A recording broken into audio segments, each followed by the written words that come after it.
South Carolina Representative Joe Cunningham was in Beaufort today. He stopped for lunch to chat with residents about what he's been working on. News 3's Stassi Olmos was there and joins us from our Low Country newsroom with what he had to say today.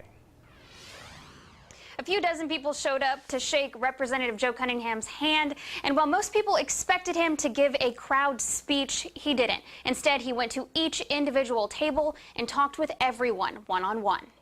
I came out here to talk to constituents, listen to what their concerns are, and try to bring those back up to D.C. South Carolina Representative Joe Cunningham spent his Wednesday afternoon at Bricks on Boundary in Beaufort talking to constituents about their concerns. People concerned about the price of prescription drugs.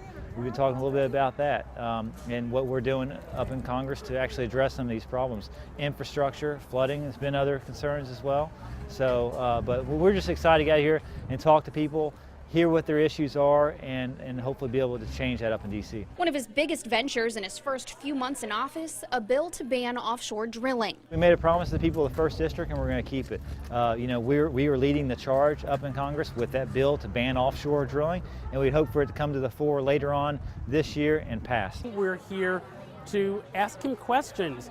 Though he is our congressman and we support him vigorously, we will hold him just as responsible as we will a Lindsey Graham, as we did a Mark Sanford. As the first Democrat elected to this district in 4 decades, Cunningham says he strives to fight for everyone, regardless of party. We promised to put Low Country over party during our campaign, and that's exactly what we've done. 1 out of 4 bills that I co-sponsor is led by a Republican. Almost 60% of the motions the Republicans put forward on the House floor, I support.